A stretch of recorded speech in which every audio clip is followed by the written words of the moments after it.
Las tres personas en la Biblia que nunca murieron. Número 1. Elías. Durante uno de los peores períodos de Israel, Dios llamó a Elías. En esos tiempos, Israel tenía uno de los peores reyes, y su nombre era Ahab. Él fue uno de los profetas más grandes de Israel y era de Tisbe en Galaad, en la región de Transjordania. El libro de Reyes cubre más de su vida que la mayoría de los propios reyes. A pesar de que no hay un libro escrito en su honor, su encuentro con los profetas de Baal en el Monte Carmelo lo hizo famoso. El rey Ahab había incorporado el idolatrismo en un sistema que debía ser dirigido según la voluntad de Dios. Los israelitas estaban sufriendo como resultado de una mala gobernanza. Pero Elías, por otro lado, representaba un tipo diferente de dominio. No tenía conexiones ni con el establecimiento político ni con la familia real. Tenía la capacidad de decir la verdad al poder terrenal sin ser cooptado ni corrompido. Elías era una persona valiente que hablaba en favor de la verdad sin importar quién estuviera a cargo. Representaba un reino completamente diferente con objetivos muy diferentes. Elías parecía haber alcanzado la cima de las aventuras de la vida, casi heroico más allá de la creencia, pero estaba a punto de superarlos a todos. Estaba a punto de evitar la muerte. La partida sin muerte de Elías lo coloca en la rara categoría de las partidas sin muerte, aunque nunca se nos dice cuándo ni cómo Dios lo hizo, está claro por el contexto que Dios le informó a Elías de su partida inminente. Dios también se lo reveló a los hijos de los profetas, así como a Eliseo, el viejo amigo de Elías y su sucesor divinamente elegido, como veremos en 2 Reyes 2, 1-12. Cuando el Señor estaba a punto de llevarse a Elías al cielo en un torbellino, Elías y Eliseo estaban de camino desde Gilgal. Hemos llegado al último día de Elías en la tierra, cuando será llevado en un torbellino. El hebreo aquí también se puede traducir como en una ráfaga, en un momento ventoso, en algún movimiento arrollador. Elías sería llevado y, en ese instante, desaparecería de esta tierra a la presencia de Dios. Ahora bien, Dios no solo le había dicho a Elías que esto sucedería y cómo sucedería, sino también dónde sucedería. Esto explica por qué vemos a Elías moviéndose rápidamente hacia el Jordán. A medida que lees la narrativa, imagina la escena mientras se desarrolla. 2 Reyes 2, 2-6, Biblia amplificada. Y Elías dijo a Eliseo, por favor, quédate aquí, porque el Señor me ha enviado a Betel. Pero Eliseo respondió, vive el Señor y vive tu alma, no te dejaré. Así que fueron a Betel. Ahora bien, los hijos de los profetas que estaban en Betel salieron a Eliseo y le dijeron, ¿sabes que el Señor va a llevarse a tu maestro de ti hoy? Él respondió, sí, lo sé. Calla. Elías le dijo, por favor, quédate aquí, porque el Señor me ha enviado a Jericó. Pero él dijo, vive el Señor y vive tu alma, no te dejaré. Así que fueron a Jericó. Gilgal fue el punto de partida, según Josué 4. Gilgal fue el lugar del campamento de los hijos de Israel después de cruzar el Jordán hacia Canaán. Si recuerdas tu historia bíblica, este fue el punto en el que aún estaban a salvo y seguros, justo antes de comenzar su invasión en territorio enemigo. Gilgal fue el punto de partida para el último viaje de Elías. La siguiente parada de Elías fue Betel, un lugar de oración. Betel significa la casa de Dios. Finalmente, Elías fue al Jordán, que era un lugar de muerte, no solo muerte física, sino también muerte del ego. Elisa le dijo a Elías cuando llegaron al Jordán, su destino terrenal final, vive el Señor. No te dejaré. Elías había estado tratando de alejar a Eliseo desde Gilgal. No creo que estuviera tratando de deshacerse de Eliseo tanto como estaba poniendo a prueba a su cercano compañero, su futuro sucesor. Cuando los dos hombres llegaron a la orilla del Jordán, la escena cambió abruptamente. Ahora viene el evento milagroso. 2 Reyes 2, 7-10, Biblia amplificada. 50 hombres de los hijos de los profetas también fueron y se pararon frente a ellos a cierta distancia, y los dos se detuvieron junto al Jordán. Y Elías tomó su manto, lo enrolló y golpeó las aguas, y se dividieron de un lado a otro, de modo que los dos cruzaron por tierra seca. Y cuando cruzaron, Elías dijo a Eliseo, pide lo que quieras que haga por ti antes de que me lleven de ti. Y Eliseo dijo, te ruego que haya una porción doble de tu espíritu sobre mí. Él dijo, has pedido una cosa difícil. Sin embargo, si me ves cuando me lleven de ti, así será para ti, pero si no, no lo será. Esto es similar al milagro que ocurrió hace siglos cuando Dios dividió milagrosamente el Mar Rojo, permitiendo que Moisés y los hijos de Israel cruzaran por tierra seca. En este caso, las aguas del Jordán se dividieron, permitiendo que Elías y Eliseo cruzaran el río en tierra seca. Luego, Elías se volvió hacia su amigo y le preguntó qué podía hacer por él antes de irse, antes de que el Señor lo llevara. 2 Reyes 2, 11, Biblia amplificada. A medida que continuaban caminando y hablando, he aquí, un carro de fuego con caballos de fuego apareció de repente y los separó a los dos. Y Elías subió al cielo en un torbellino. Es fantástico. Estaban caminando juntos y hablando. Elías no estaba predicando ni profetizando en ese momento, eran solo dos amigos cercanos caminando y hablando juntos. Debe haber sido un momento fantástico. Apareció un carro de fuego y caballos de fuego, y Elías subió al cielo en un torbellino. La Biblia dice que así, de esa manera, subió al cielo en un torbellino, en un instante. 2 Reyes 2, 12-15, Biblia amplificada.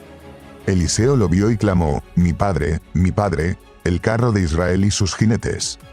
Y ya no vio a Elías. Luego tomó sus propias ropas y las rasgó en 2 pedazos en señal de duelo. Recogió el manto de Elías que se le había caído y regresó a la orilla del Jordán.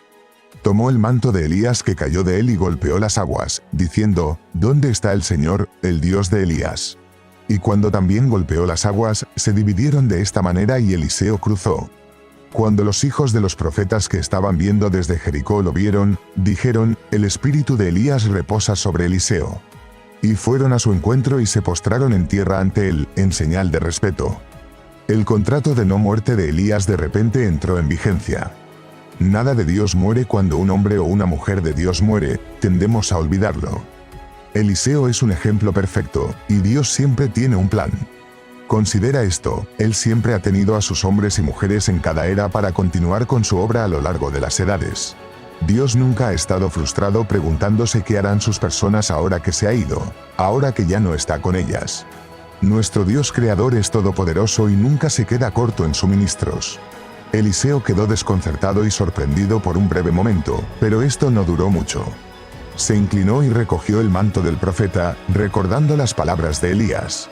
Cruzó de regreso el Jordán reclamando el poder que ahora era suyo y comenzó su propio ministerio profético a partir de ese momento. El plan de Dios nunca falló. Sale Elías, entra Eliseo. Número 2. Enoc. La primera mención de Enoc se encuentra en Génesis capítulo 5. Había un Enoc que era hijo de Caín, y este no es el mismo Enoc. Génesis 5, 21 dice, cuando Enoc había vivido 65 años, fue padre de Matusalén. Y, según nuestra comprensión de la Biblia, su hijo Matusalén fue el hombre más longevo registrado en las Escrituras. Cuando estudiamos las genealogías en la Biblia, descubriremos que Enoc fue bisabuelo de Noé.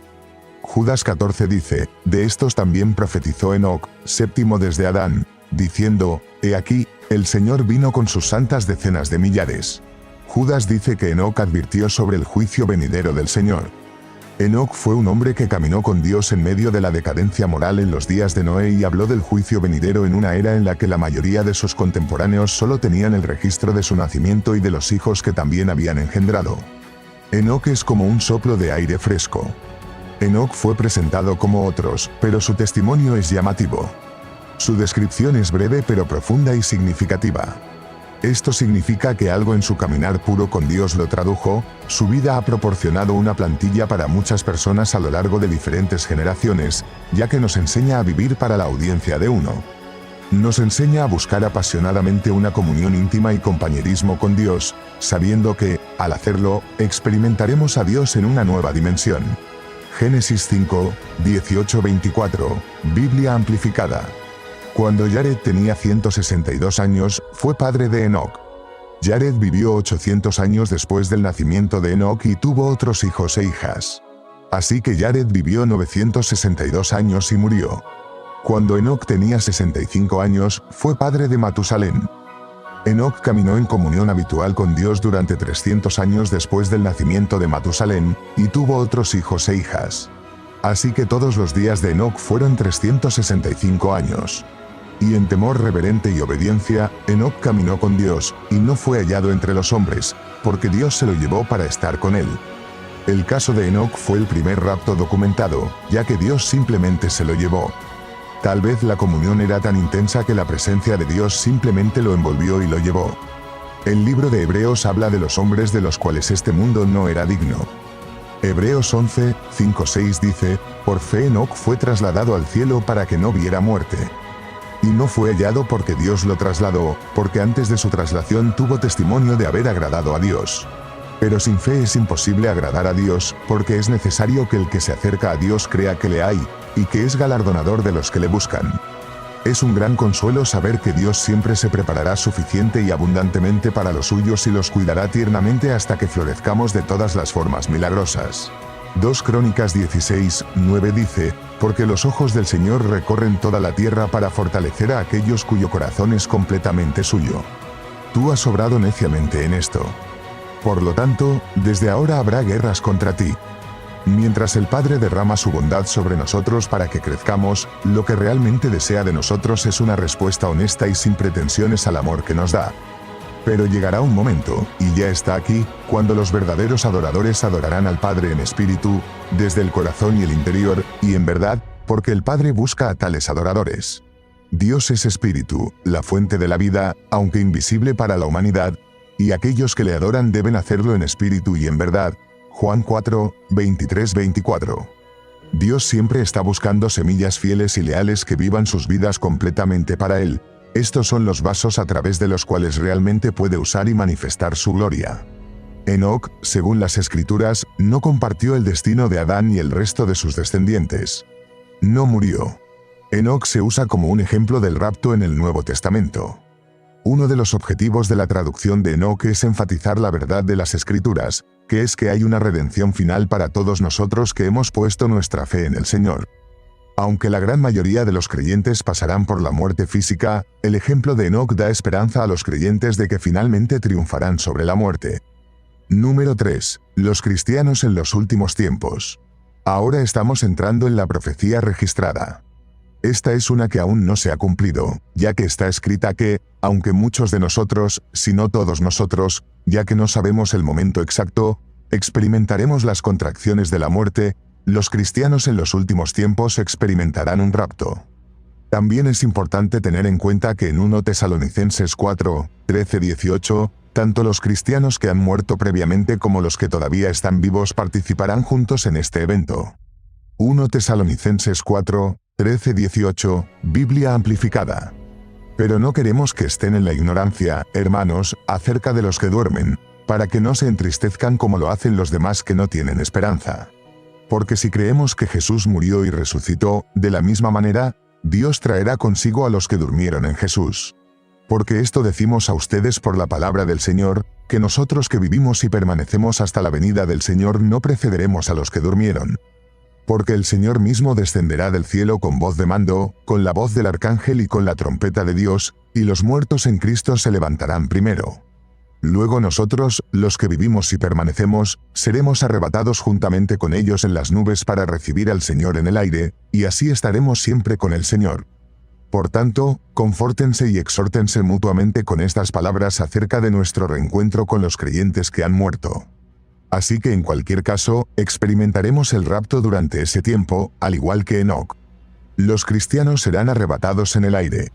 Por lo tanto, una de las razones de la traducción de Enoc es que prefigura a toda una generación de creyentes que no probarán la muerte.